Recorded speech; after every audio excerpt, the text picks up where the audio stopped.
Hello everyone, welcome to defence वाला। My name is Rahul Parmar. Jai Hind everybody, Bharat माता की जय। प्लीज बताइए, am I audible and visible to you? मेरी आवाज आ रही है आप लोगों को? हेलो एवरीवन, दिखाई सुनाई दे रहा हूं? जय हिंद जय हिंद जय हिंद एवरीवन।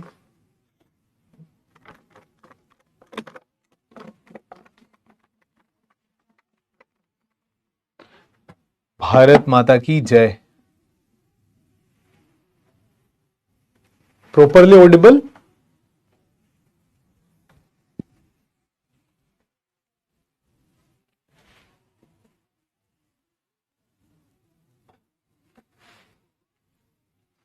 थोड़ा सा बढ़ा रहे आवाज। अभी ठीक है?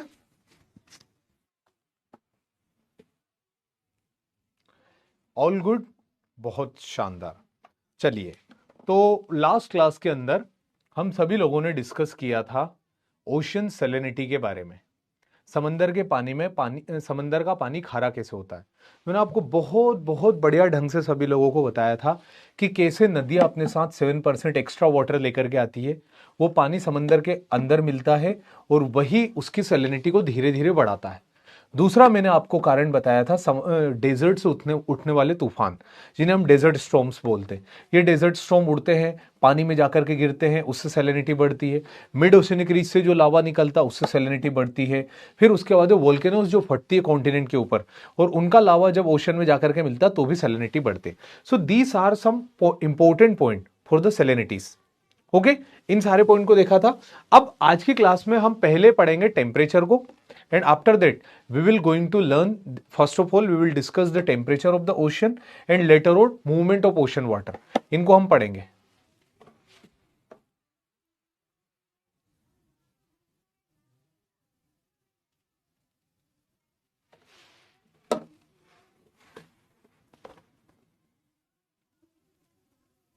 एक सेकंड कर रहे हैं, वो आवाज कर रहे सही।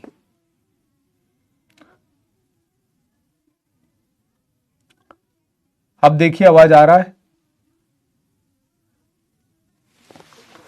मैं एकदम बढ़िया हूं। आकांक्षा, अक्षदा, आप कैसे हो बेटा?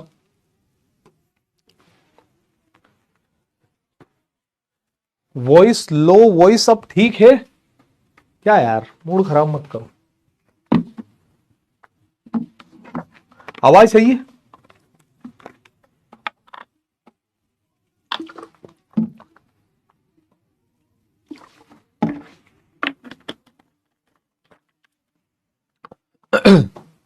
चलिए, सब बढ़िया है। Let's continue ahead. ओके, तो sir in last lecture you teach us about the ocean water salinity. समंदर के पानी के खारेपन के बारे में मैंने आपको बताया था, उसी को आगे कंटिन्यू करूंगा और फिर आगे बढ़ूंगा। दूसरा पॉइंट आज हम डिस्कस करेंगे temperature of ocean water and second movement of ocean water. बड़े इंपॉर्टेंट और बड़े शानदार टॉपिक है दोनों। पहले टेम्परेचर ऑफ ओशन वाटर पढ़ेंगे, फिर मूवमेंट ऑफ ओशन वाटर पढ़ेंगे। सर आज मेरा बर्थडे। रेनू बेटा, आपको आपके जन्मदिन की बहुत बहुत शुभकामना। ईश्वर आपकी सारी ख्वाहिशें पूरी करे, हमेशा जीवन में ग्लो करो और ग्रो करो। गॉड ब्लेस यू बेटा। आगे बात करते हैं। ये फैक्टर्स मैंने लास्ट क्लास के अंदर बता दिए थे, इनको मैं फिर से बता रहा हूं और उनके साथ साथ आगे जा रहा हूं। तो पहले मैं अब चैट बंद कर रहा हूं, बिकॉज आप लोग कुछ भी अगर बात करोगे हो सकता है कि मैं गुस्सा कर जाऊं और फिर हमारा लेक्चर खराब होता है। तो आप लोग एकदम शांत हो जाइए, मैं आपको पढ़ा रहा हूं। अभी ओपन करूंगा चैट। आगे देखिए, सबसे पहले इवापोरेशन की वजह से सैलिनिटी में क्या चेंज आता? Greater the evaporation higher the salinity. अगर इवापोरेशन ज्यादा होगा तो सैलिनिटी ज्यादा होगी। काहे? जैसे पानी भाप बन के उड़ता है, तो हमेशा याद रखिएगा मीठा पानी फ्रेश वाटर इवापोरेट होता है, और जो पानी इवापोरेट हुआ उसके नमक बचे हुए पानी में मिल जाते। मतलब ये बोतल है, ये खुली रखिए, इस बोतल के अंदर सपोज करो 1 किलो पानी आता है, एक मोटा मोटा 1 लीटर नहीं 1 किलो पानी आया। 1 किलो पानी के अंदर मैंने मिला दिया था 30 ग्राम नमक जो ऐड होता है। अब जब इसको धूप में रखा तो इस 1 किलो में से 100 ग्राम पानी उड़ गया, बचा कितना 900 ग्राम। अब उस 900 ग्राम पानी में वो अगेन 30 ग्राम नमक मिला हुआ है। पहले 1 किलो में 30 ग्राम था, अब 900 ग्राम में 30 ग्राम है, तो 100 ग्राम उड़ गया, 900 ग्राम बचा, उसमें 30 ग्राम पानी, मतलब सैलिनिटी बढ़ गई। क्यों? क्योंकि मीठा पानी उड़ गया। तो जितनी ज्यादा इवापोरेशन होती है सैलिनिटी उतनी ज्यादा बढ़ती है। Precipitation, higher the precipitation lower the salinity. अगर आप देखिए यही पानी अब सपोज करो 900 ग्राम है, 900 ग्राम पानी में फिर से 100 ग्राम मिल गया, तो मीठा पानी मिला, जैसे मीठा पानी मिला सैलिनिटी रिड्यूस हुई, तो प्रेसिपिटेशन सैलिनिटी घटा देगा। इन्फ्लक्स ऑफ रिवर वाटर, जितनी भी बड़ी बड़ी नदियां हैं जो समंदर के किनारे पर आती, समंदर में मिलती है, कोंगो, अमेजन, नाइल, इंडिया के अंदर गंगा, ब्रह्मपुत्र, चाइना के अंदर वांगो, यूनाइटेड स्टेट ऑफ अमेरिका के अंदर मिसिसिपी, जब ये बड़ी बड़ी नदियां अपना this voluminous river eminence there water into the ocean, इतना ज्यादा पानी को ओशन के अंदर पोर करती है, डाउन पोर करती है, उस समय उस पर्टिकुलर इलाके पर जहां पर नदी का मुहाना होगा वहां पर नदी उस ओशन की सैलिनिटी को रिड्यूस कर देगी। सिंपल सा कॉन्सेप्ट है कि नदी अपना पानी जैसे समंदर में मिलाएगी तो पानी मिलते ही समंदर के मुहाने पर उसकी सैलिनिटी धीरे धीरे रिड्यूस हो जाएगी मीठे पानी के मिलने की वजह से। एटमॉस्फेरिक प्रेशर, एटमॉस्फेरिक प्रेशर का मतलब क्या होता है, मैंने आपको बताया था, ऐसा इलाका जिस इलाके पर हाई प्रेशर होता है। जब किसी भी इलाके पर हाई प्रेशर होता है तो हाई प्रेशर की वजह से वहां बरसात नहीं होती, विंड वहां नहीं आती। हाई प्रेशर का मतलब होता है wind surplus region, not wind deficient region. तो हाई प्रेशर मतलब प्रेशर ज्यादा है तो हवा वहां नहीं आती, वहां से जाती है। जब हवा किसी इलाके पर नहीं आती तो बादल नहीं लेकर के आती, बारिश लेकर के नहीं आती, तो उस इलाके से पानी इवापोरेट इवापोरेट इवापोरेट होता रहता है। हाई प्रेशर मतलब स्टेबल कंडीशन, साफ आसमान, साफ आसमान मतलब इवापोरेशन बढ़ा, इवापोरेशन बढ़ा मतलब सैलिनिटी फ्लक्चुएट कर जाएगी। सर्कुलेशन ऑफ ओशन वाटर, जो ओशन वाटर होते हैं करंट्स और टाइड्स के फॉर्म में मूवमेंट करते, जब ये पानी मूव करता है तो ये मोर सलाइन वाटर ट्रेवल करता रहता है और अपनी सैलिनिटी को दूसरे पानी में मिक्स करता रहता है। सो दीस आर सम फैक्टर्स जिनकी वजह से सैलिनिटी प्रभावित होती है। एक एक करके हम आगे भी जानेंगे। अगला पॉइंट, भारत में किस किस की सैलिनिटी कैसी है। देखिए, India has Arabian sea is more saline,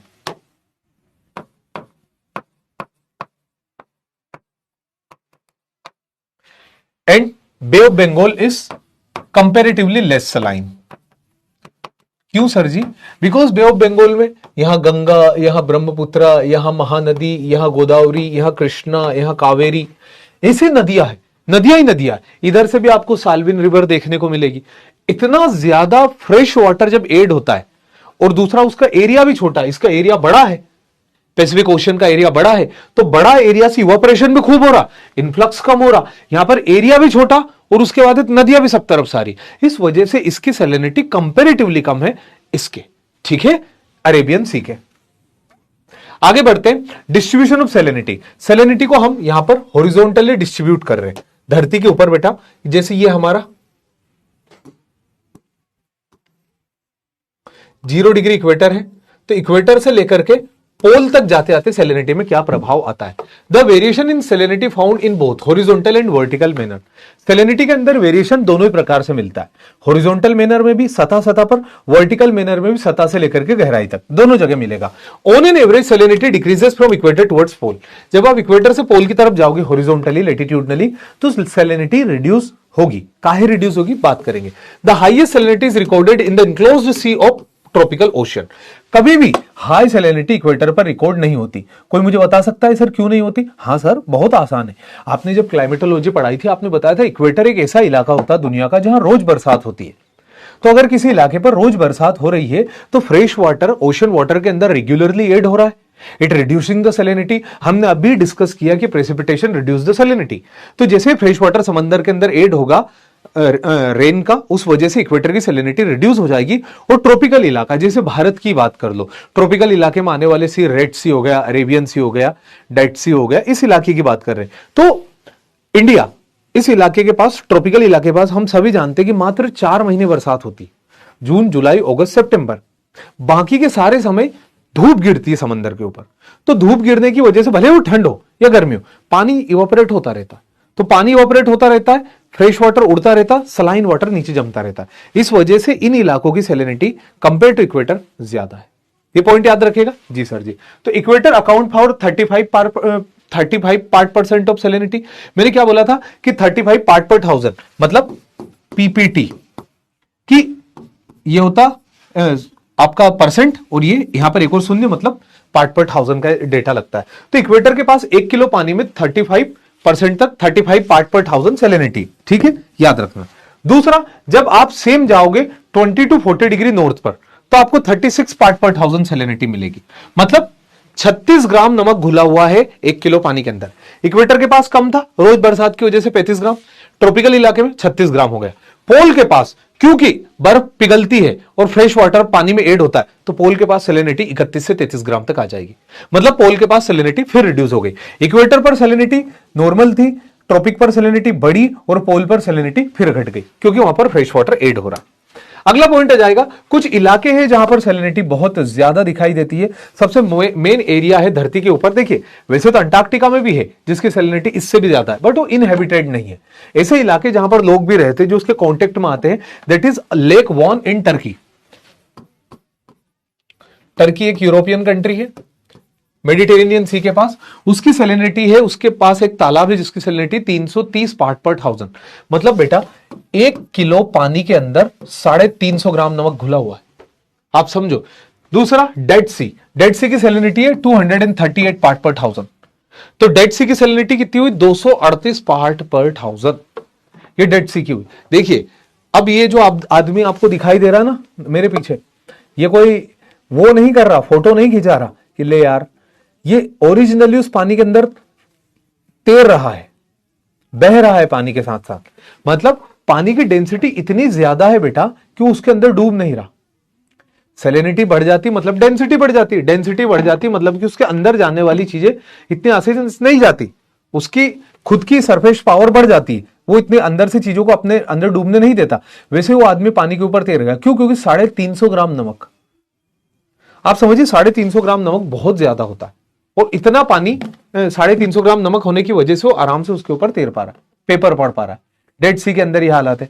great salt lake आपको यूनाइटेड स्टेट ऑफ अमेरिका के अंदर मिलेगा, ये इजराइल जॉर्डन बॉर्डर पर मिलेगा डेड सी आपको, ठीक है। तो ये हॉरिजॉन्टल डिस्ट्रीब्यूशन ऑफ सैलिनिटी हुआ। अगला जाएगा vertical distribution of salinity. Sir जब हम सतह से समंदर के अंदर गहराई में जाए, आपने इक्वेटर टू पोल तो बता दिया कि 0 डिग्री इक्वेटर से जब हम पोल की तरफ जाएंगे तो सैलिनिटी रिड्यूस हो जाएगी, बट जब हम सतह से समंदर में गहराई की तरफ जाते तब सैलिनिटी का क्या पैमाना होता है? तो जब सतह से समंदर के अंदर जाओगे तो सैलिनिटी इंक्रीज विद डेप्थ। जैसे आप गहराई में जाओगे समंदर का खारापन बढ़ता जाएगा। क्यों? क्योंकि लेस सलाइन ऊपर होता है और मोर सलाइन वाटर नीचे होता है। मोर सलाइन वाटर डेंसर होता तो नीचे सिंक कर जाता है। तो जो गहरे समंदर है, उन गहरे समंदरों के अंदर मोर सलाइन वाटर है, और उसके ऊपर वाला जो पानी है वो लो सलाइन वाटर है, और लो सलाइन वाटर को हाई सलाइन वाटर से जो अलग करती है उसका नाम है हेलोक्लाइन। हेलोक्लाइन एक ऐसी लाइन है जो लो सलाइन वाटर को मोर सलाइन वाटर से सेपरेट करती है। Clear? Vertical distribution of salinity. जी गुरुजी। अब आ जाएगा टेम्परेचर। टेम्परेचर से पहले यहां तक का बताइए, समझ में आया?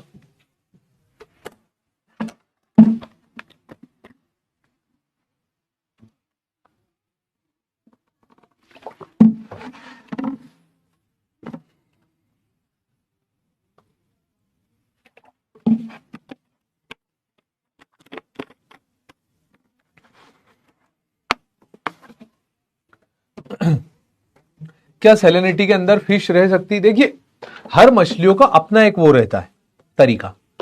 कुछ मछलियां हाई सैलिनिटी के लिए बनी होती है तो कुछ कम सलाइन वाटर में होती है। That is their adaptive capacity.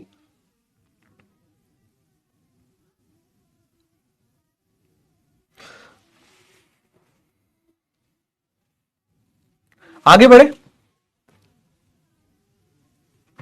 Notes नहीं बनाया, कोई बात नहीं, ऐसे तो क्लियर तो हुआ ना। Density decrease with increasing height. हाँ, गहरे समंदर से ऊपर की तरफ आओगे तो घटेगी। Sir snow in Sahara desert, check news, snowfall नहीं हुआ होगा, that will be the hail storms, ओले गिरे होंगे।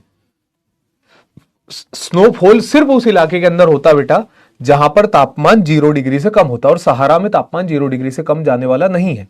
तो हेल स्टॉर्म होंगे, स्नोफॉल नहीं होगी।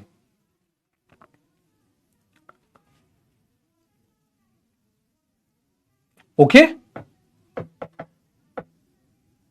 बढ़ू आगे।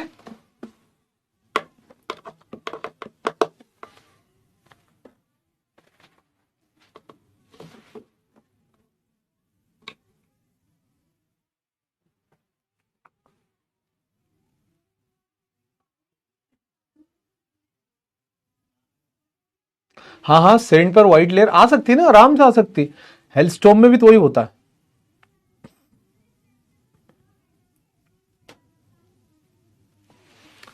करें स्टार्ट, चलिए अगला जाएगा ओशन वाटर टेम्परेचर। सैलिनिटी खत्म हुआ, अब ओशन वाटर के तापमान के बारे में पढ़ेंगे। देखिए मैंने सैलिनिटी इसलिए पेज से कराया क्योंकि मैं पहले भी पढ़ा चुका हूं आपको, इसमें से अधिकांश चीजें। अब टेम्परेचर से नया शुरू कर रहे हैं, तो छोटा सा। Ocean water gate heated up just like land. समंदर का पानी गर्म होता है एकदम जमीन की तरह। जैसे जमीन पर सूरज की किरण गिरती है और जमीन गर्म होती है, एग्जैक्टली सेम मैनर में सूरज की किरण पानी के ऊपर भी गिरती है और पानी भी गर्म होता है। But the heating and cooling process of ocean water is slow compare to land. समंदर के पानी के गर्म होने के और ठंडे होने के चांसेस जमीन के कंपेयर में कम होते। समंदर का पानी उतनी जल्दी गर्म भी नहीं होता जितनी जल्दी जमीन गर्म होती, और उतना जल्दी ठंडा भी नहीं होता जितनी जल्दी जमीन ठंडी होती। क्या कारण है सर इसका? इसका कारण है specific heat of water. Sir what is specific heat? देख लेते हैं। The amount of energy required to increase the temperature, लिखो,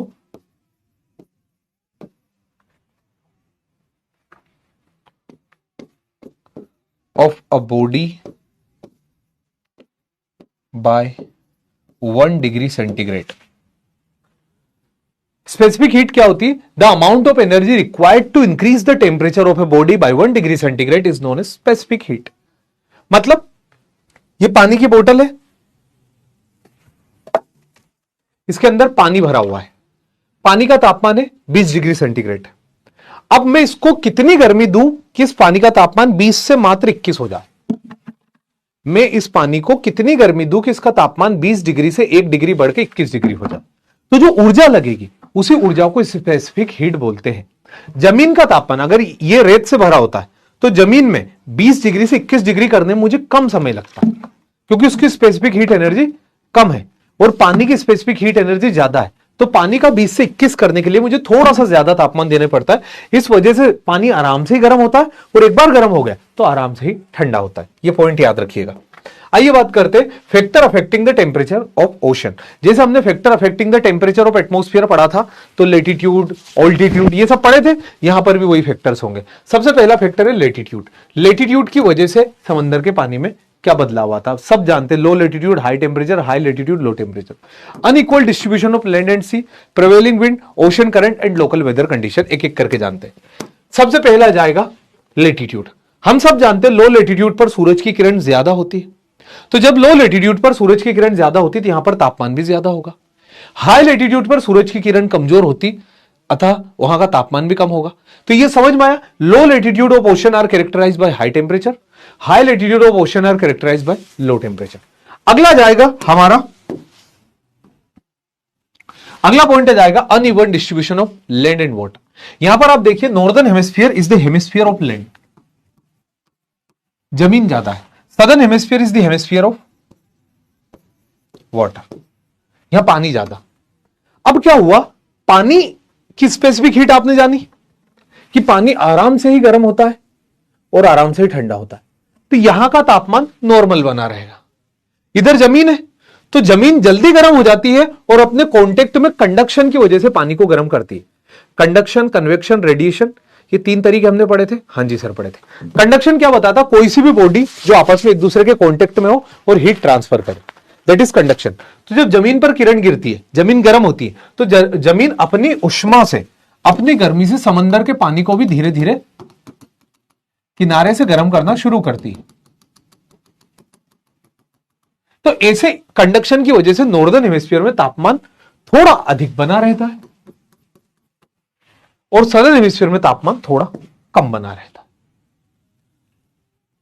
ये आराम से गर्म होगा, आराम से ठंडा होगा, ये जल्दी गर्म होगा, जल्दी ठंडा होगा। तो यहां पर तापमान बढ़िया बना रहता है, एक्सट्रीम बना रहता है समंदर के ऊपर। Uneven distribution of land and sea समझ में आया। यहां पर पानी ज्यादा था तो कंडक्शन नहीं मिल पाया, यहां पानी कम था तो जमीन का कंडक्शन मिलता गया। ठीक, ये दूसरा पॉइंट। दो पॉइंट हुए, पहला latitude low latitude high temperature, high latitude low temperature. दूसरा unequal distribution of land, northern hemisphere has high temperature, southern hemisphere has low temperature. तीसरा आ जाएगा प्रिवेलिंग विंड, बहती हुई हवाएं, इसको समझते हैं।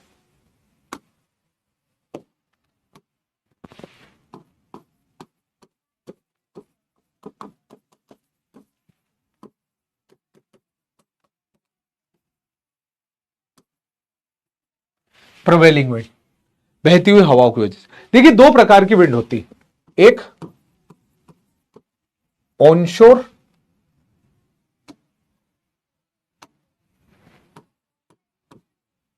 एक offshore. Onshore towards the coast, offshore away from the coast. अब इसको देख लो, देखिए जैसे ये समंदर हुआ,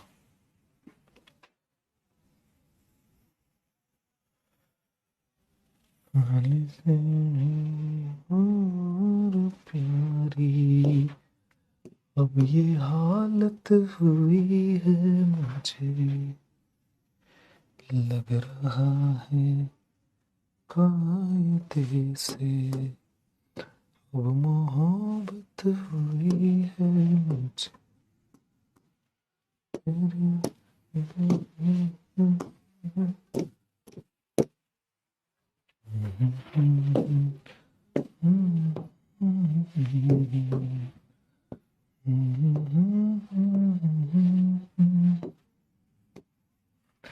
देखिए जो समंदर, सूरज की किरण गिरती है तो समंदर की सतह गर्म होती है। हाँ जी सर, होती है। जो सतह का तापमान बढ़ता है उसे हम बोलते हैं SST, सी सरफेस टेम्परेचर। तो सी सरफेस टेम्परेचर, जैसे सूरज की किरण गिरेगी सबसे ज्यादा सतह गर्म होगी। हाँ जी सर। अब जब विंड किनारे की तरफ आएगी, जिनको आप सी ब्रीज के नाम से भी जानते हो, ऑनशोर विंड्स, ये क्या टुवर्ड्स द शोर आ रही है, टुवर्ड्स द कोस्ट, किनारे की तरफ आ रही, तो ये हवा क्या करेगी, आगे आते वक्त इनको धक्का के यहां ले आएगी। आपका जो सतह का गर्म पानी है ना, उस गर्म पानी को सपोज करो, देखो ये गर्म पानी है, वो गया गया, चलो और चलो,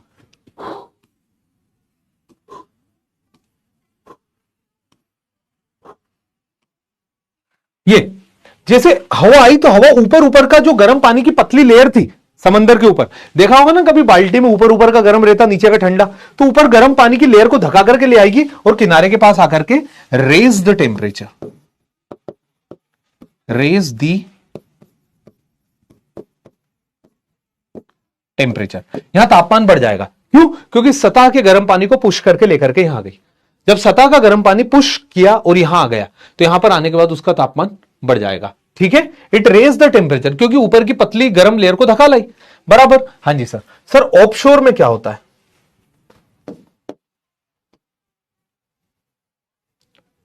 दूसरे उस पे ले लूं क्या, दूसरे स्लाइड, दूसरे पे ले लेता हूं। ऑफशोर विंड,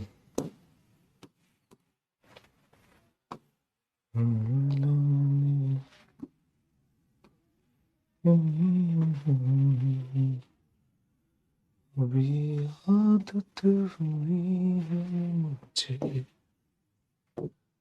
लग रहा है कायदे से मोहब्बत हुई है।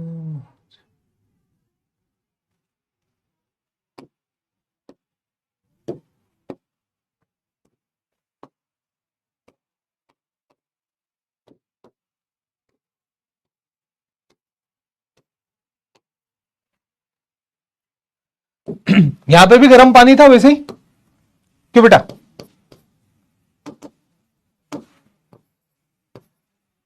गर्म पानी था सतह पर, हाँ जी सर। ऑफशोर विंड का मतलब क्या होता है? किनारे से जो दूर बह करके जाए, लैंड ब्रीज टाइप, ऑफशोर। तो ऑफशोर विंड जब आती थी क्या करती है? इस गर्म पानी को उड़ा ले जाती है। जब गर्म पानी चला जाएगा तो अंदर से, अब पानी तो कम रह नहीं सकता, अंदर से ठंडा पानी निकल के आएगा। ये लो, ले भाई, लेव, है ना? तो जब ठंडा पानी का आया तो इसकी क्या हुई? अपवेलिंग। अपवेलिंग होने की वजह से इट रिड्यूस द टेम्परेचर, या क्या कर देगा? तापमान गिरा देगा। यहां पर क्या था? हवा इधर आ रही थी तो गर्म पानी लेकर के आगे तापमान बढ़ा दिया। यहां से हवा गर्म पानी उठा ले गई, ठंडा पानी बाहर निकला, तो ठंडे पानी के अपवेलिंग की वजह से तापमान फिर घट जाएगा, तो टेम्परेचर यहां पर रिड्यूस होगा। ऑफशोर ऑनशोर विंड की वजह से तापमान में क्या फ्लक्चुएशन आता, समझ में आया?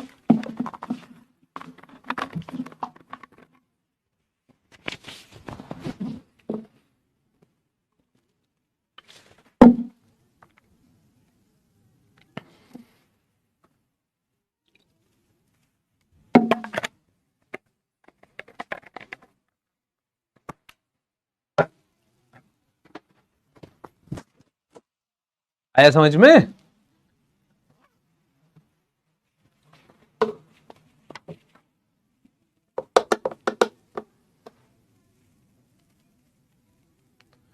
सेलेनिटी का मतलब क्या होता है? सही बात है यार। फिर तुम बोलोगे कि राहुल सर ये क्या है?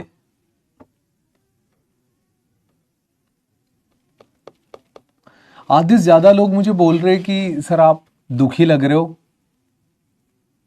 ऐसा 5-6 लोगों ने बोल दिया। सर मुझे आपकी जैकेट चाहिए। अरे नहीं, क्या बात कर रहे हो यार, कहां गुस्सा कर रहा हूं अभी, क्या करूं मैं? कंफ्यूज हूं थोड़ा।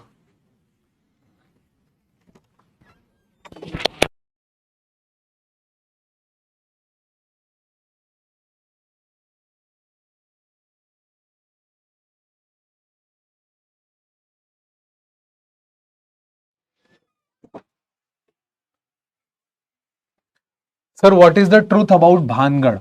ये इस वजह से तो मैं गुस्सा होता हूं।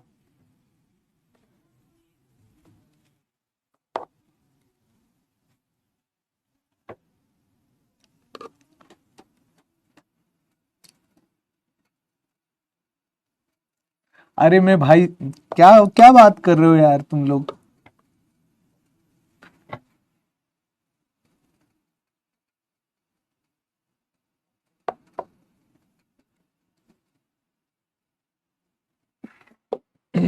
पिछली क्लास वाला तो, तुम पता क्या, पिछली क्लास में ना तुम लोगों ने थोड़ी सी एक मिस्टेक भी कर ली थी चीजों को लेकर के।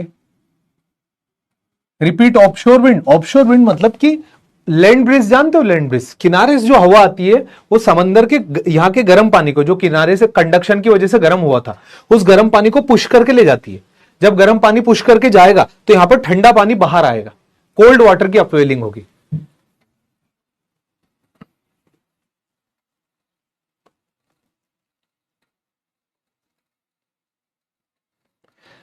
अर्श ने मैसेज किया, आई लव यू अर्श। स्वयं सेवक हो क्या? अरे मैं कोई सेड नहीं हूं, तुम लोग पागल वागल हो क्या? आधा से ज्यादा तुम फील करा देते हो मुझे, कुछ भी नहीं है।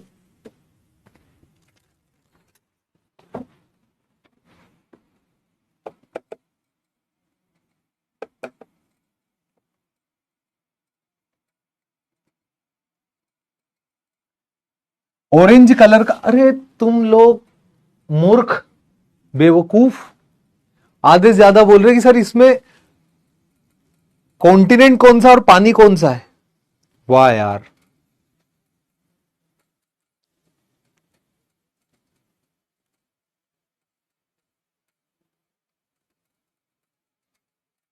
ये तुम लोग को समझ, अगर मैं किसी से भी पूछूं ना बेटा, किसी से भी पूछूं, एक छोटा सा जो बच्चा होता ना, जो पापा पापा करता रहता है, अंगूठा चूसता रहता है, मुझसे भी अगर पूछूं ना कि ए बेटा इसमें पानी और जमीन कौन सा है, भाई वो भी हाथ रख देगा जमीन।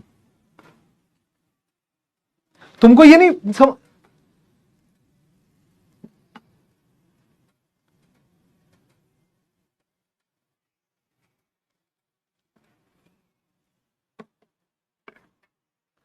तुमसे, ए बेटा तुम्हारे अंदर वो है ही नहीं यार, नहीं हो पाएगा।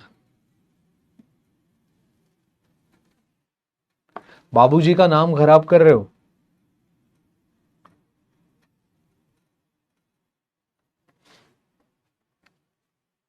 ये लैंड है भाई, जमीन है, ये पानी है, नीला वाटर।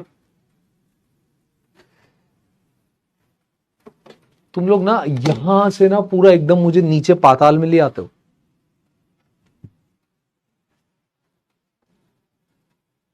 पानी तो आ रहा समझ, ऑरेंज कौन सा है यहां, अरे इसके अलावा और क्या है?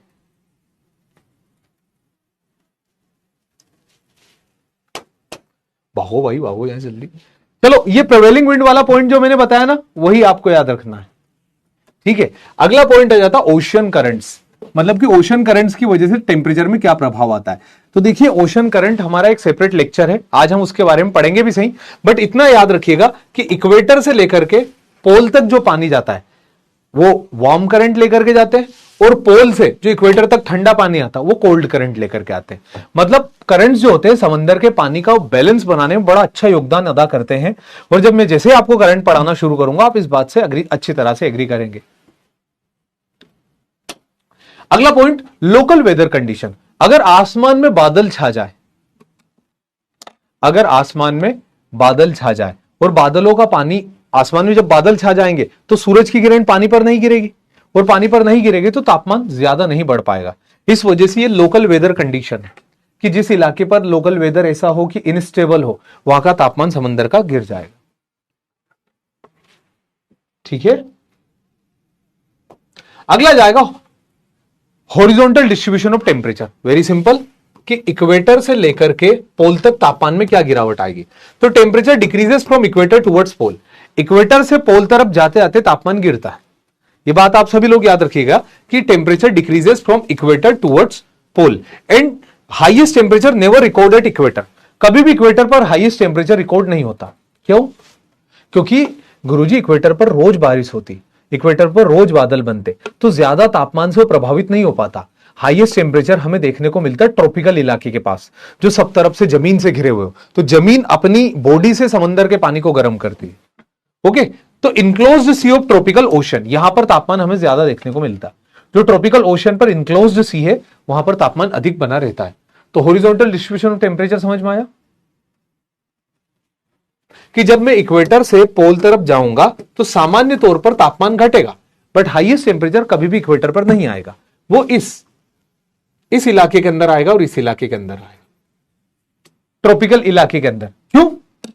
क्योंकि ट्रॉपिकल इलाके पर गर्मी ज्यादा होती है, इक्वेटर पर रोज बारिश होती है। वर्टिकल डिस्ट्रीब्यूशन ऑफ टेम्परेचर, समंदर की सतह से लेकर के गहराई में तापमान में क्या अंतर होता है।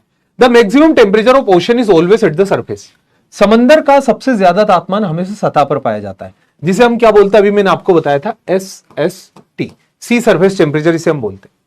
वर्टिकल बेसिस पर समंदर को दो भाग में विभाजित किया जाता है बेटा। जब समंदर को वर्टिकली पढ़ा जाता है दो पार्ट में विभाजित किया जाता है। एक होता फोटिक जोन, एक ऐसा जोन जहां पर पूरी सूरज की किरण पेनिट्रेट हो जाए, उसे फोटिक जोन बोलते हैं। Photic zone is the zone which receive sunlight, sunlight यहां तक रिसीव होती। फिर आता ए फोटिक जोन। ए फोटिक जोन क्या होता है सर जी? ऐसा जोन जहां पर सूरज की किरण रिसीव नहीं होती, ये समंदर की गहराई में आता है और 90% of ocean lies under A photic zone. इसको ऐसे समझ लो, ये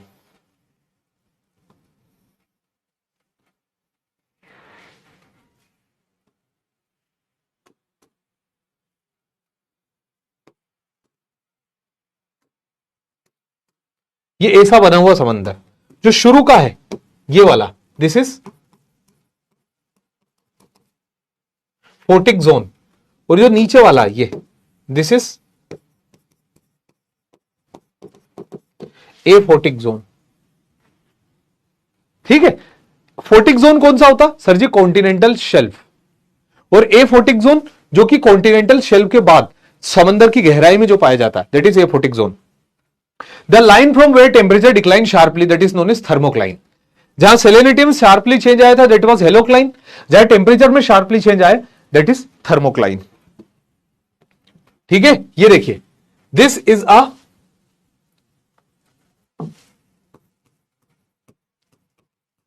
फोटिक जोन, और इसके अंदर वाला बेटा एफोटिक जोन होता है जो गहराई में पाया जा रहा। इस एफोटिक जोन को मिडनाइट जोन भी बोलते हैं,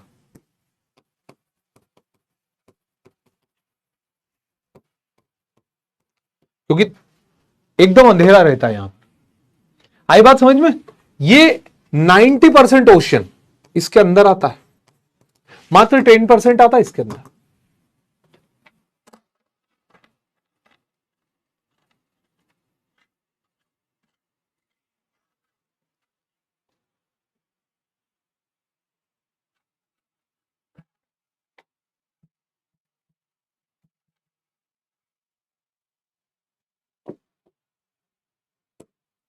अब आ जाएगा मूवमेंट ऑफ ओशन वाटर, एक नया चैप्टर। कल आप लोगों का ऑफ रहेगा, मतलब ज्योग्राफी की क्लास कल नहीं होगी, तो कल का जो टॉपिक है ना वो मैं आज ही ले रहा हूं, यहां से शुरू कर रहा हूं। टाइटैनिक क्यों डूबा था आज आपको समझ में आएगा आज की क्लास में।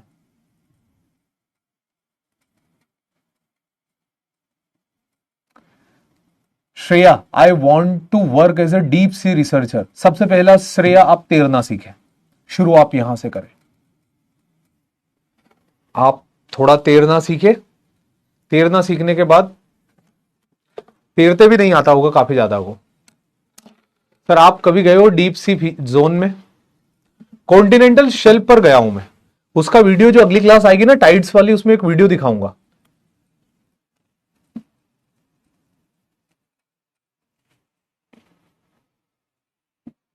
कल शक्ति की फर्स्ट क्लास नहीं है, कल शक्ति का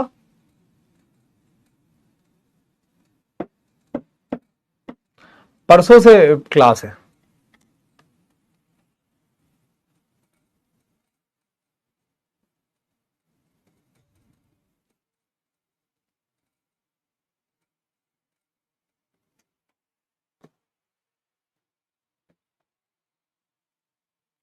मुझे बताओ कि यहां तक जितना भी मैंने बताया, डीप सी फीचर्स, सैलिनिटी और टेम्परेचर, ये क्लियर हुआ? पिछली क्लास में मैंने गलती कर दी थी ये पूछने की वैसे।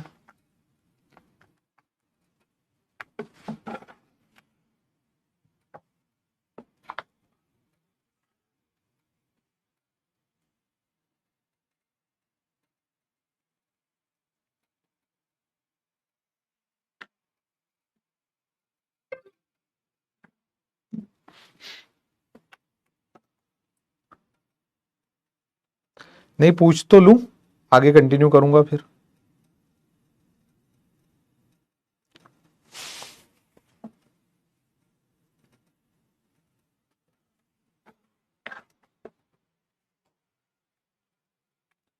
दो टॉपिक हुए,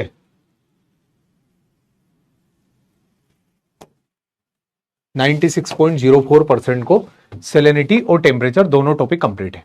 अब आप चाहो तो आपको पहले तो जो डाउट हो आप पेट भर के डाउट पूछ लो पहले तो, फिर उसके पश्चात में उठाऊंगा ओशन करंट। शक्ति बहुत इंपॉर्टेंट है for the revision purpose.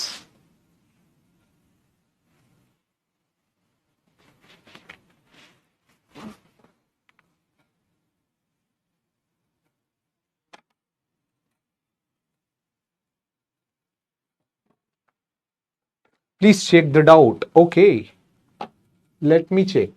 Sir sunlight cloud पर गिरे तो क्या क्लाउड का पानी इवापोरेट करके एक और क्लाउड बनता है उसके ऊपर, या कुछ और करता है? देखिए सूरज की किरण जो क्लाउड पे गिरती है ना, अधिकांश मात्रा में क्लाउड उसे रिफ्लेक्ट कर देता। Cloud had highest albedo as compare to the anything, धरती के ऊपर सबसे ज्यादा किसी का एल्बिडो है तो बादल का है, तो बादल उसे इवापोरेट करके ऊपर निकाल देता है। और जब तापमान बढ़ता है ना, तो तापमान बढ़ने की वजह से बादल ही नहीं बन पाते। बादल कब बनते हैं? जब तापमान गिरता है। हमने पढ़ा था ना कंडेंसेशन में कि when temperature drops cloud formed. Towards the coast temperature increase होता है। जब हवा कोस्ट की तरफ आएगी तो तापमान बढ़ा देगी, और जब हवा कोस्ट से जाएगी तो तापमान घटा देगी। सर लेकिन एक समय के बाद हवा के कारण ओशन की जिस सतह से पानी कोस्ट की तरफ गया है, कुछ समय के बाद ओशन की सरफेस से गर्म हो जाएगी ना सर? देखिए जो मैंने बताया वो सही है, मुझे आपका जो आपने बताया वो पढ़ने में ही नहीं आ रहा कि आपने क्या लिखा हो। आपको सिंपल सा मैंने एक कॉन्सेप्ट बताया कि अगर हवा आ रही है किनारे की ओर, तो ऊपर के सारे गर्म पानी को आपकी तरफ धक्का करके ला रही है और वहां का तापमान बढ़ा रही, और फिर अगर किनारे से हवा दूर जा रही तो वहां के गर्म पानी को लेकर के जा रही है, और वहां पर समंदर के अंदर से कोल्ड वाटर की अपवेलिंग हो रही है। फिर से समझा दो सर जी, दो लॉन्गिट्यूड के बीच में कितने डिस्टेंस होते? दो लॉन्गिट्यूड के बीच में अलग अलग जगह पर अलग अलग दूरी होती है। मतलब लॉन्गिट्यूड ये धरती है, ये नॉर्थ, ये साउथ, ये लॉन्गिट्यूड्स ऐसे बने। ये तो देखो यहां पर दूरी अलग, यहां पर दूरी अलग, यहां पर दूरी अलग, यहां पर दूरी अलग। तो लॉन्गिट्यूड के बीच की मैक्सिमम दूरी होती इक्वेटर के पास, और मिनिमम दूरी होती पोल के पास। पोल के पास जाकर के दूसरी लॉन्गिट्यूड से मर्ज हो जाती। सर विंटर में भी ओशन के ऊपर का वाटर गर्म होता है? हाँ गर्म होता है। सतह का पानी गर्म होता है जब तेज धूप गिरती है। फिर आ जाएगा sir saline water has 80% to 85% NaCl inside it. If we add normal salt we use in our home in large amount at specific amount of water, will it also increase salinity of that water? Yes, Neeraj. अगर आप किसी भी पानी के अंदर आप पानी लोगे, 1 किलो पानी तोल के आपने लिया, और उसके अंदर जब आपने डाल दिया 35 ग्राम नमक, और जब उसको पूरा मिलाया, सोल्यूशन बनाया, उसको चक करके देखना हो, अब समंदर का पानी बन चुका है। समंदर का पानी भी वैसे ही होता है। आप याद रखिए हमारा जो टेबल सोल्ट होता है जो आप घर पे यूज करते हो, वो कहीं से प्रकट नहीं होता है। आपके इधर होती होगी, हमारे इधर आसमान से बारिश नहीं होती है, वो समंदर के अंदर से लिया जाता है। हमारे देश में सोल्ट का प्रोडक्शन कहां होता है सबसे ज्यादा? गुजरात के अंदर। गुजरात के अंदर सोल्ट की खेती बोलते हैं उसको, सोल्ट फील्ड्स, जहां पर वो लोग क्या करते, खेत के अंदर पानी भर देते खूब सारा, 3-3 फुट पानी, 3 फुट पानी है ना, भर दिया, और वो पानी धूप में इवापोरेट होता रहता है और नमक नमक बचता रहता है। तुमको बताओ वहां पर लोगों के इतने गंदे हालात है कि एक समय के बाद उनकी आंख की रोशनी चली जाती है एक एज के बाद। क्यों गुरुजी क्यों? इसलिए बेटा क्योंकि वो जो नमक पर सूरज की किरण गिरती, उसका रिफ्लेक्शन सीधा आंख पर आता है, तो एक समय के बाद उनकी आंखें धीरे धीरे धीरे करके पूरी की पूरी खत्म हो जाती। दूसरा पॉइंट, वहां पर जो लोग जब मरते हैं ना, तो उनमें से लोगों का घुटने तक का शरीर तो जलाते, और जो घुटने के नीचे का शरीर है उसको काट के दफनाते। पांव ऐसे हो जाते उस नमक के अंदर चल चल के कि वो पांव जलते ही नहीं आग में। तो उस वजह से पांव को दफनाते हैं, पूरी बॉडी को जलाते हैं। जय हिंद sir. Pacific and Atlantic ocean का वाटर मिक्स क्यों नहीं होता? Because this two oceans has different water density. एक की डेंसिटी कम है, एक की डेंसिटी ज्यादा है, उस वजह से मिक्स तो होता है, बट मिक्स होने में समय लेता है। ओके, मिक्स तो होता है वो अंडर वाटर टर्बुलेंस की वजह से, बट समय लेता है। सेलेनिटी का मतलब क्या है? सेलेनिटी का मतलब जान रहे हो आज आप? एक लेक्चर पूरा हमने इसके ऊपर लास्ट क्लास में पढ़ा, आज भी पढ़ा। सेलेनिटी का मतलब होता है समंदर के पानी का खारापन, उसी को सेलेनिटी बोलते हैं।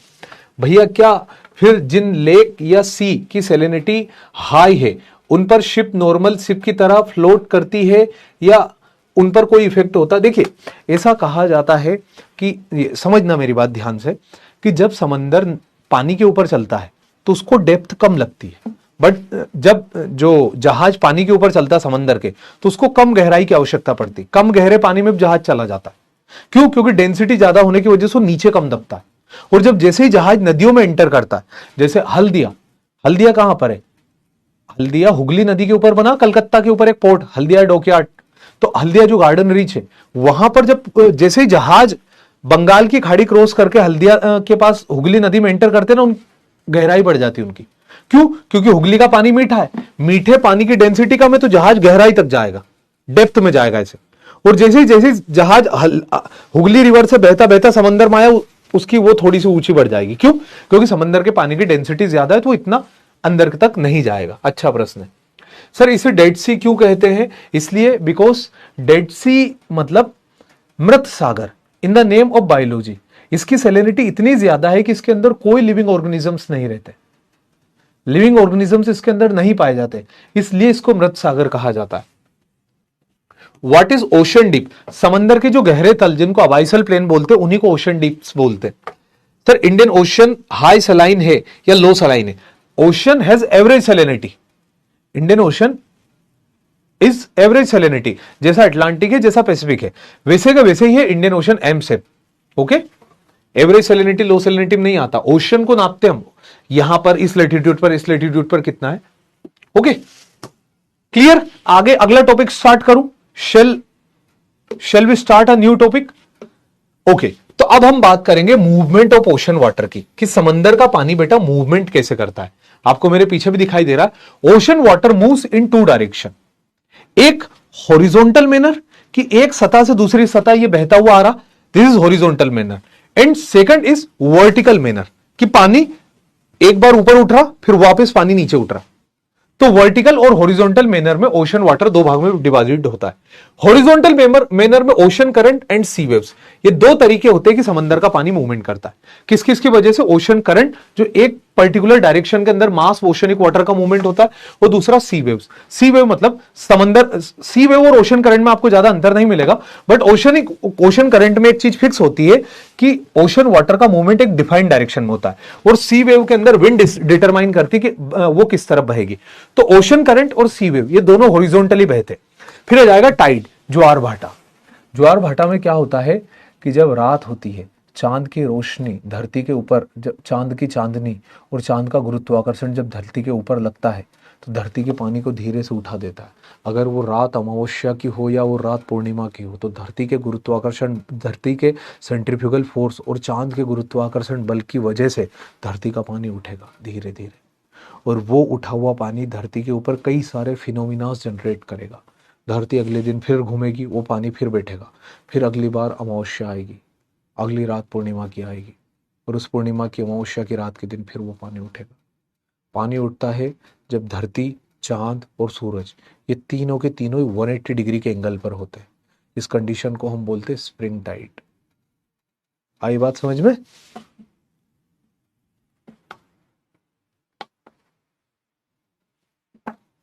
पढ़े आगे?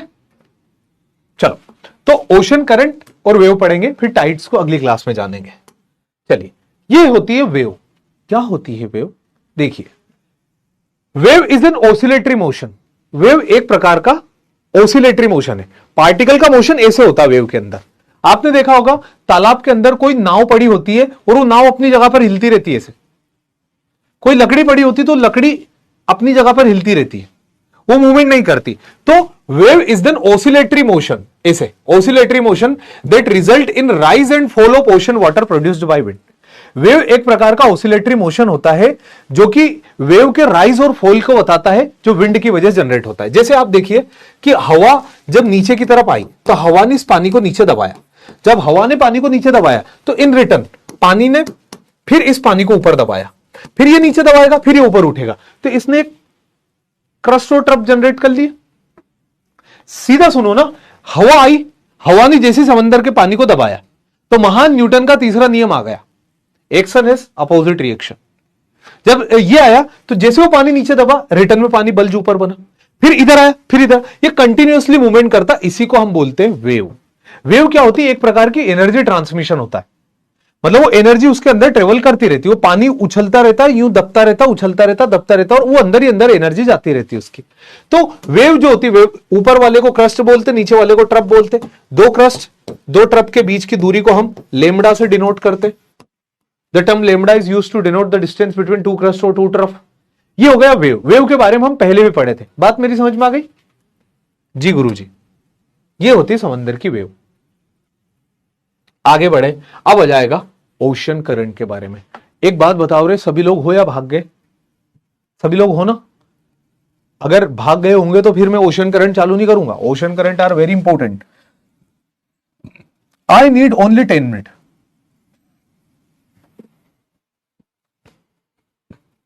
सर ये मुझे आपसे डिस्कस करना था. हाँ कंचन बताओ.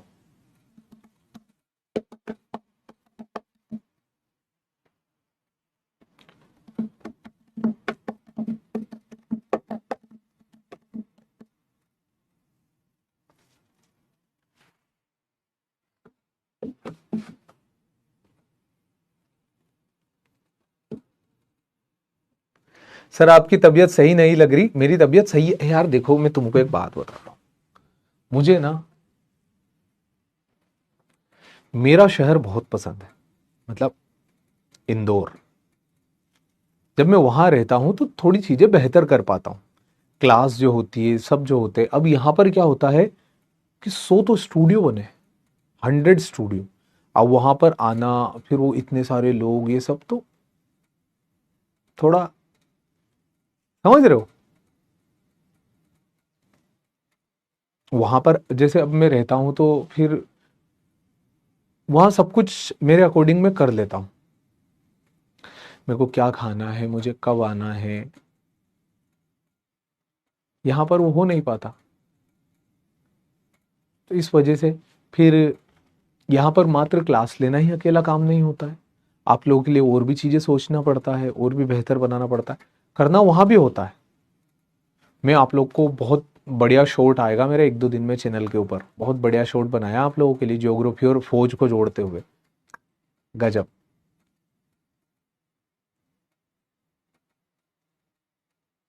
भीड़ भाड़ में भटकता तो नहीं हूं मैं, पर थोड़ा क्या घर अच्छा लगता है. दिल्ली में हूं ना मैं अभी. दिल्ली में नहीं, यहां पर हूं मैं. ये क्या है, नोएडा नोएडा सेक्टर नहीं पता मुझे. 60 की लाइन में है कोई सेक्टर, 60 ऐसे ही कुछ नाम था उसका.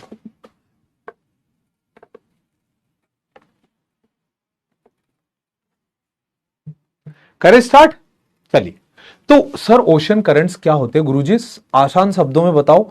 बिल्कुल हमें एकदम परेशानी नहीं चाहिए. तो एक काम करो, फिर रखो पेन. सभी लोग रख दो पेन. और जो मैं बोल रहा हूं ना उसको ध्यान से सुनना, आराम से सुनना, एकदम समझ में आ जाएगा. एकदम पेन रख दो. रख दिया. ठीक है. Get ready. आपको समंदर के पानी का मूवमेंट बता रहा हूं, बहुत अच्छा. देखिए ये क्यों ओशन करंट चलते, क्यों हवाएं चलती, उन सभी की बातचीत होगी. The horizontal movement of mass oceanic water in a defined direction is known as ocean current. समंदर के अंदर समंदर के पानी का किसी निश्चित दिशा में बहना ओशन करंट यानी समंदरी जलधारा कहलाता है. ये क्या होता है, it looks like river flowing in the ocean. मतलब ये समंदर बना हुआ है, ये पूरा का पूरा समंदर है. इस पूरे समंदर के अंदर कुछ मास ओशनिक वाटर एक निश्चित दिशा में बह रहा है. तो इस निश्चित दिशा में बहने वाले पानी को समंदर के पानी में भी, जैसे जमीन पर नदी कैसे बहती, वैसे ही समंदर के अंदर भी एक पानी अपनी अलग दिशा में एक नदी की तरह बहता है. That is known as ocean current. That is known as ocean current. तो horizontal movement of mass oceanic water, horizontal movement of mass oceanic water in a particular direction, एक निर्धारित दिशा में ओशन वाटर का मूवमेंट करना, इसी को हम ocean current बोलते हैं. Based on temperature ocean currents are of two type. Ocean current तापमान के आधार पर दो भाग के होते हैं. एक वार्म ओशन करंट जो कि इक्वेटर से पोल की तरफ चलते हैं. दूसरे कोल्ड ओशन करंट जो कि पोल टू इक्वेटर चलते हैं. मतलब सिंपल सा फंडा आपको याद रखना है कि दो प्रकार के करंट होते तापमान के आधार पर. एक होते इक्वेटोरियल करंट जो कि, एक होते वार्म करंट जो कि इक्वेटर से शुरू होते और सीधा सीधा पोल तक जाते, और एक होते कोल्ड करंट जो पोल से शुरू होते और इक्वेटर तक आते. जैसे आपने प्रेशर बेल्ट पढ़ा था ना, इक्वेटर की हवाएं पोल तक जा रही, पोल की हवा इक्वेटर तक आ रही, कुछ कहानी ऐसी ही है. अब आ जाएगा ओशन वाटर का जो मूवमेंट होता है उसको on the basis of velocity 3 भाग में विभाजित किया. अगर ocean water movement very slow है तो उसे हम बोलेंगे ड्रिफ्ट, धीरे धीरे बह रहा है. अगर ओशन वाटर मूवमेंट थोड़ा सा ज्यादा है तो उसे हम बोलेंगे करंट. और अगर ओशन वाटर का मूवमेंट एक अच्छी स्पीड के साथ है तो उसे हम बोलेंगे स्ट्रीम। आपको बिल्कुल भी नहीं रटना है, बिल्कुल भी। अगर आप चाहो तो स्लाइड की स्लाइड डिलीट ही कर लो, कोई काम की जरूरत नहीं है, फोकट डेटा बढ़ेगा। क्या बताया मैंने कि ओशन वाटर दो प्रकार के होते हैं टेम्परेचर के आधार पर। वार्म ओशन करंट जो कि इक्वेटर के गर्म पानी को लेकर के पोल तक जाते हैं, कोल्ड ओशन करंट जो पोल के ठंडे पानी को लेकर के इक्वेटर तक आते हैं। जब ये अपनी दूरी यहां तय कर रहे हैं तो इनकी मूवमेंट की रफ्तार अलग अलग जगह ग्रेडियंट के हिसाब से होगी। जब स्लोवेस्ट होगा तो लाइक नॉर्थ अटलांटिक ड्रिफ्ट धीरे धीरे मूवमेंट करेगा। जब नॉर्मल होगा तो Mozambique current, Benguela current, Agulhas current, Kuroshio current, Oyashio current, Okhotsk current, Tsushima current, ऐसे धीरे धीरे चलेगा करंट। और जब उसकी स्पीड तेज होगी तो वो स्ट्रीम्स के नाम में चलेगा, इन the name of gulf stream. आगे जानेंगे सभी को। तो अगला इतना पॉइंट समझ में आया, दो प्रकार के होते हैं on the basis of temperature. आगे बढ़ते, ये देखिए इक्वेटर से लाल रंग का पानी पोल तरफ जा रहा है। हाँ जी सर, ये रुख करता हुआ पोल की ओर नजर आ रहा है, ये देखिए, ये हम देख रहे हैं गुरुजी, ये दिख रहा है। हाँ, तो इक्वेटर से पानी पोल तरफ जा रहा है और पोल का ठंडा पानी देखिए इक्वेटर तरफ आ रहा है। ये आया, ये आया, ये आया, ये आया। तो पोल का ठंडा पानी इक्वेटर तरफ आएगा और इक्वेटर का गर्म पानी पोल तरफ जाएगा। ठीक है, ये काम यहां पर चलेगा। अब प्रश्न आ जाता सबसे पहले ओरिजिन ऑफ ओशन करंट। समंदर के पानी के अंदर मूवमेंट होता क्यों, ओशन करंट का मूवमेंट क्यों हो? सबसे पहला रीजन है टेम्परेचर डिफरेंस। टेम्परेचर डिफरेंस की वजह से कैसे ओशन करंट चलते हैं। अब मेरी बात ध्यान से सुनिएगा कि सपोज करो मैं यहां बैठा हूं, आपकी क्लास ले रहा हूं, समय से क्लास ले रहा हूं, समय से। अब उन्होंने बोला कि यार ये सर गांव से आए हैं, किसी नए सर है, देहाती आदमी है, ये लंबे समय से क्लास ले रहे, अब ये थक चुके, इनको चलिए चाय ले जा करके दे देते। चाय, थैंक यू सर। तो उन्होंने मुझे ला करके यहाँ चाय दे दी, कोई नहीं है तो उन्होंने चाय ला करके यहाँ रख दी। मैं यहाँ पर पढ़ा रहा था, पढ़ाते पढ़ाते आपसे वाद विवाद विचार करते हुए मैं भूल गया कि मेरे पास चाय है। जब चाय को मैं भूल गया तो क्या वो चाय 1 घंटे बाद भी उतनी ही गर्म रहेगी जितने उन्होंने शुरुआती तौर पर मुझे ला करके दी थी? नहीं। ओके, ये पॉइंट अपने दिमाग में रख। दूसरा पॉइंट आता है कि उन्होंने बोला अरे ये आदमी गांव से आया है, इसको बड़ी बड़ी बिल्डिंग गांव में नहीं दिखती, यहां आया है, थक गया है और 26 जनवरी की वजह से इधर मूवमेंट भी हो गया है, आओ इसको एक गिलास ठंडा पानी दे दो। उन्होंने मेरे ऊपर नरमी बख्शी, सर ठंडा। वो आए, उन्होंने मुझे दे दिया एक ठंडा चिल्ड वाटर। अब चिल्ड वाटर मैंने ले लिया, अगेन में पढ़ाने में व्यस्त हो गया। जब मैं हो गया तो मुझे एक बात बताई कि 1 घंटे पानी बाद क्या वो पानी ठंडा रहेगा या 1 घंटे बाद क्या वो चाय गर्म रहेगी? आपका आंसर आएगा कि सर 1 घंटे बाद वो चाय नॉर्मल हो जाएगी और 1 घंटे पानी वो ठंडा पानी नॉर्मल हो जाएगा। इससे हम क्या समझे? इससे हम एक पॉइंट समझते हैं कि जब सूरज की किरण धरती पर गिरती है तो धरती का इक्वेटर बहुत ज्यादा गर्म हो जाता है, 320 वॉट एनर्जी पर मीटर स्क्वायर आती है और पोल ठंडा हो जाता है। बट हम सभी जानते हैं कि वो गर्म चाय गर्म नहीं रह सकती, वो थर्मोडायनेमिक्स के चलते अपनी एनर्जी एक्सचेंज करेगी with the help of fluid and with the help of air. तो अपनी एनर्जी को एक्सचेंज करने के लिए इक्वेटर से हवा उठी थी पोल तक जाने के लिए, हमने प्रेशर बेल्ट में पढ़ा था, और यहां पर अपने तापमान को बैलेंस करने के लिए इक्वेटर से वार्म करंट्स निकले हैं पोल की ओर। वार्म करंट्स निकले, अब इनके अलग अलग नाम होंगे अलग अलग जगह के अनुसार, बट ओरिजिन क्या हुआ? Prime source of origin is thermal difference on the planet earth. The temperature contrast among the equator and the pole is the main reason behind the movement of ocean water in a defined direction. कि जैसे equator पर तापमान बढ़ेगा तो यहां से गर्म पानी ट्राई करेगा to move towards the polar low temperature, और पोल का जो इंटेंस लो वाटर है, लो टेम्परेचर वाटर है, वो ट्राई करेगा मूवमेंट करने के लिए इक्वेटर के वार्म एरिया की तरफ। तो ये पोल का पानी इधर आएगा, मतलब ठंडी बॉटल गर्म हो रही है और गर्म चाय ठंडी हो रही है। तो what does it mean? This means the ocean current moves. A very prime reason, it is just because of the temperature contrast on the surface of the earth. अगर धरती फ्लैट होती, कर्व नहीं होता, तो टेम्परेचर डिफरेंस नहीं आता। Temperature difference नहीं आता, शायद ओशन करंट नहीं चलते। बट ओशन करंट चल रहे, सिंपल सी बात है कि दोनों जगह ऊर्जा अलग अलग आ रही। पहला पॉइंट समझ में आ रहा है, ड्यू टू टेम्परेचर डिफरेंस। ये फ्लूइड, देखिए पत्थर, ये जमीन तो फिसल जाएगी नहीं, एक हवा है जो बहेगी और एक पानी है जो बहेगा। तो पानी क्लाइमेट, हवा जो थी, आपने क्लाइमेटोलॉजी में पढ़ लिया था कैसे 0 से उठ के 30 पे गिरी, 30 से 60 पे गई, 60 से 90 पे गिरी। हवा इक्वेटर से पोल पर पहुंची थी, पोल की हवा आई थी, 60 से उठी थी, 30 पे गिरी थी, 30 से इक्वेटर पर आई थी। तो वहां पर एयर ट्रांसमिशन हो रहा था, थर्मल टेम्परेचर का, यहां पर वाटर ट्रांसमिशन हो रहा है। पहला पॉइंट ये हुआ। दूसरा temperature due to salinity difference. देखिए सैलिनिटी बढ़ते ही डेंसिटी बढ़ जाती है, salinity directly proportional to density. तो जैसे सैलिनिटी बढ़ी डेंसिटी बढ़ गई। अब more dense water less dense water की तरफ मिलने की कोशिश करेगा, less dense water more dense water की तरफ जाएगा। तो जब दो इलाकों के खारेपन में अंतर होगा तो पानी अपने सोल्यूशन को, ये तो केमिकल साइकिल है कि आपने 2 कप लिए, 1 कप के अंदर बहुत नमक था, 1 कप के अंदर कम नमक था, और दोनों क्लब मोमेंटम में और दोनों को आपस में जोड़ लिया। आपको पता है कि घूम फिर करके दोनों का पानी बैलेंस एक समय पर हो जाएगा। तो वैसा के वैसे सैलिनिटी में जो डिफरेंस है, जिस इलाके की तरफ ज्यादा है किसी की तरफ कम है, वो पानी मूव कर करके उसे बैलेंस करता रहेगा। तो this is also a reason.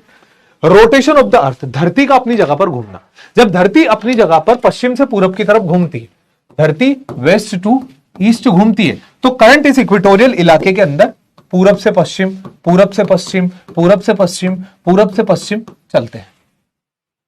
क्यों? क्योंकि धरती ऐसे जाएगी तो पानी ऐसा आएगा। ये हमें इस इक्वेटोरियल रीजन के अंदर रोटेशन की वजह से करंट्स देखने को मिले। पहला कारण due to temperature difference, equator से पोल की तरफ चल रहे। दूसरा कारण due to density difference, more saline water move towards the low saline water. तीसरा रोटेशन ऑफ द अर्थ, धरती रोटेट कर रही, करंट्स ब्लो कर रहे। चौथी कंडीशन प्रिवेलिंग विंड, बहती हुई हवाएं। पढ़े हैं हम सभी लोग? हाँ जी सर। ट्रेड विंड और वेस्टर्ली विंड, बिल्कुल बिल्कुल। तो यहां पर आपने पढ़ा है, ये आपका इक्वेटर है, इक्वेटर के इस तरफ जो हवाएं चलती है इनका नाम क्या है? Trade wind. यहां लिखता हूं, जगह नहीं है मेरे पास, ये ट्रेड विंड है। तो इन ट्रेड विंड के इन्फ्लुएंस में करंट कैसे चलेंगे? ये इस इक्वेटोरियल इलाके के अंदर। और इस इलाके में कौन सी हवाएं चलती? सर यहां पर चलती वेस्टर्ली विंड्स 30 डिग्री के बाद। तो इस इलाके में करंट आकर के ये डायरेक्शन ले लेंगे। तो क्या लिखा है? इन लो लेटीट्यूड 0 से 30 के बीच में, है ना, current moves east to west in the influence of trade wind. Trade wind के इन्फ्लुएंस में करंट ईस्ट टू वेस्ट चल रहे। और in mid latitude current moves west to east in the influence of westerly winds. Westerly wind के influence में current west to east चलेंगे। ठीक है। इसके पश्चात आ जाएगा कॉन्फ़िगरेशन ऑफ कोस्टलाइन, किनारों की बनावट। किनारों की बनावट की वजह से गुरुजी कैसे करंट में बदलाव आएगा?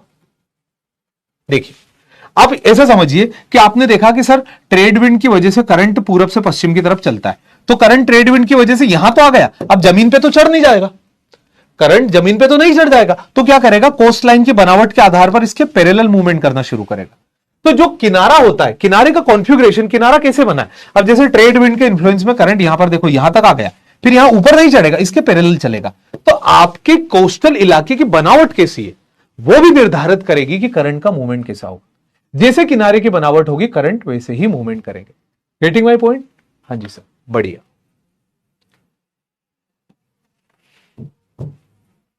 ओशन करंट के बारे में जाना आपने?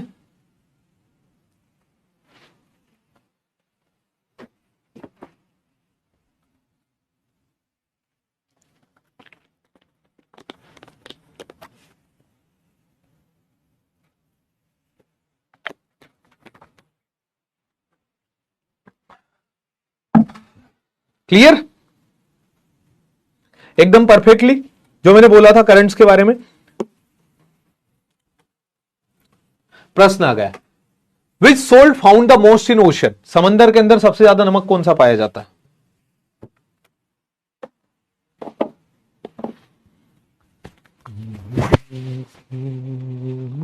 मुस्कुराने की जो आदत हुई है मुझे, लग रहा है कायदे से अब मोहब्बत हुई है।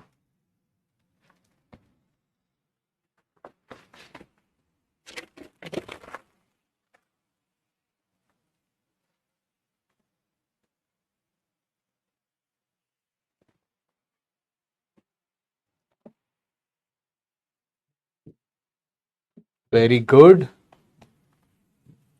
अगला, salinity of ocean is measured in percentage, part per million, gram per metre cube, part per 1000।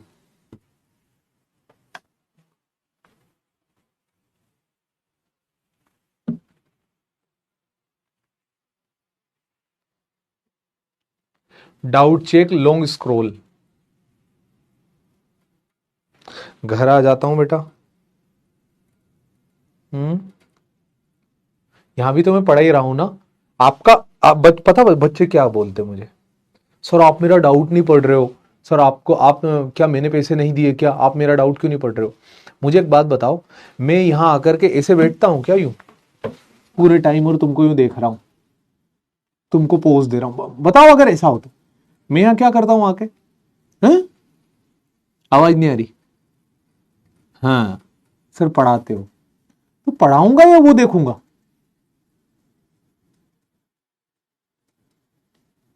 हैं?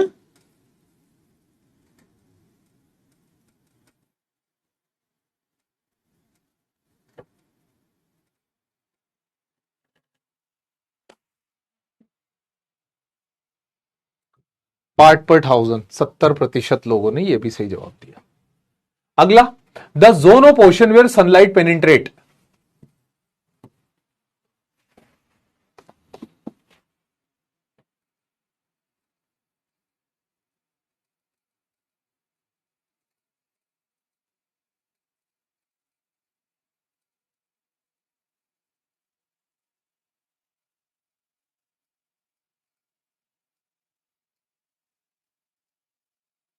यामिनी सर मुझे लगता है डांस करते हो बेटा। यामिनी यहां न्याय चलत है बाबू, घर जाके सुत्ते बाबू। ऐसा मत समझना कि राहुल सर सिर्फ लड़कों को बोलते हैं, अभी पीट दूंगा, मुर्गी बना दूंगा। न्याय नहीं समझ में आता तो घर जाके सुत्ती बाबू।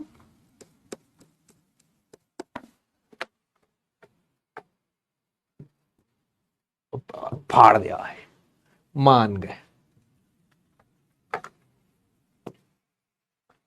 The line inside the ocean where temperature decline sharply. जहां से तापमान शार्पली डिक्लाइन होता है उसे क्या करते हैं?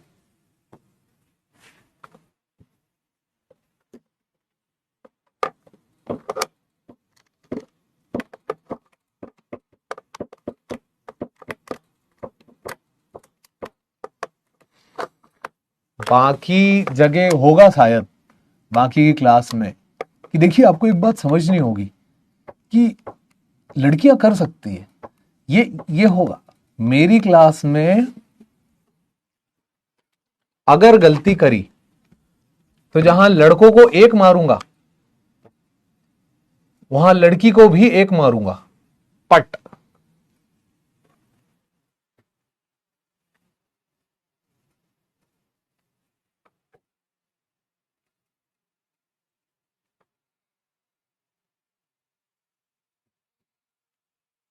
थर्मोक्लाइन, और खतरनाक आंसर दे रहे हो।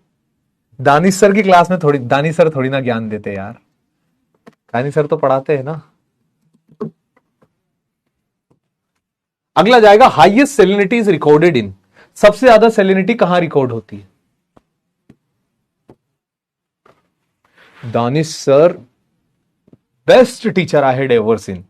हम लोग जब साथ में बैठकर डिस्कशन करते हैं ना, लिटरली यार इतनी बढ़िया बढ़िया चीजें सीखने को मिलता है और इतना बढ़िया बढ़िया डिस्कशन होता है ना हमारा मुद्दों के ऊपर।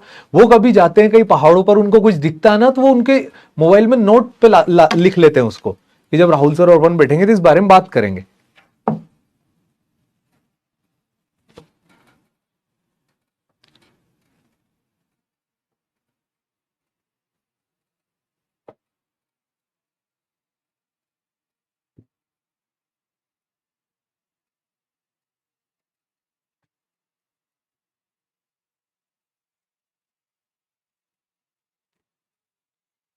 बी, ओ हो,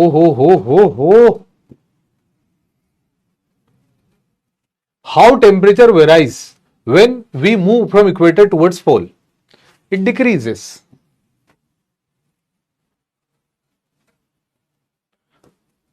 वो डिक्रीज हो जाता है।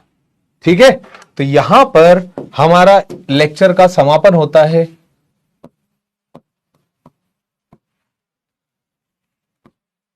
जय हिंद एवरीबॉडी।